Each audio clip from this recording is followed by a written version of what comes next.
अली, अल्लाह ने हमारी इतने सालों बाद सुन ली, लगता है खुशखबरी है। मुझे तो यकीन नहीं आ रहा, ये तो बहुत ही ज्यादा खुशी की बात है।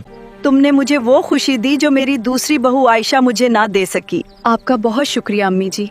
अनम, तुम आज के बाद कोई काम नहीं करोगी, सारे काम आयशा करेगी। आपको समझ लेना चाहिए कि अब घर के तमाम जिम्मेदारियां सिर्फ और सिर्फ आयशा की होंगी।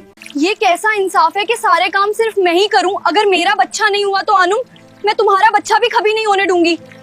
अनम, तुम मेरी देवरानी ही नहीं, मेरी बहन हो। ये खुशी सिर्फ तुम्हारी नहीं, मेरी भी है।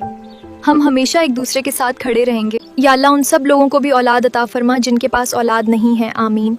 इलाही, तू सबकी दुआएं कबूल फरमा और हर घर में खुशियों का नूर भर दे। अनम, तुम तो क्या, तुम्हारा बच्चा भी नहीं बचेगा। या अल्लाह, मेरा पेट। अनम, अनम क्या हुआ? तुम ठीक हो? मुझसे बर्दाश्त नहीं हो रहा, बहुत दर्द हो रहा है। हिम्मत रखो। माँ, ये देखो अनम को क्या हो गया है, जल्दी आओ और देखो इसकी हालत कितनी खराब हो रही है। हमें उसे फौरन डॉक्टर के पास ले जाना होगा। जल्दी करें अली, मुझसे अब दर्द बर्दाश्त नहीं हो रहा। बस थोड़ा सब्र करो, हम थोड़ी देर में अस्पताल पहुंचने वाले हैं। आयशा, ये तुमने क्या कर दिया? तुमने ऐसा क्यों किया? मुझे बिल्कुल भी तवक्को नहीं थी कि तुम इस तरह का कोई कदम उठाओगी जिससे इतनी बड़ी मुश्किल पैदा हो जाए।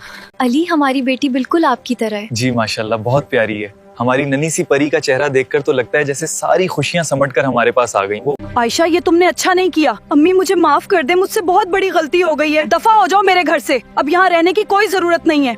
आयशा, ये तुमने अच्छा नहीं किया, मैं तो तुम्हें अपनी बहन समझती थी। अनम, मुझे माफ कर दो, मुझसे बहुत बड़ी गलती हो गई है। किसी से हसद ना करें। अल्लाह ने जितना दिया है उसका शुक्र अदा करें। अगर आपको हमारी वीडियो पसंद आए तो लाइक और सब्सक्राइब कर दें। शुक्रिया।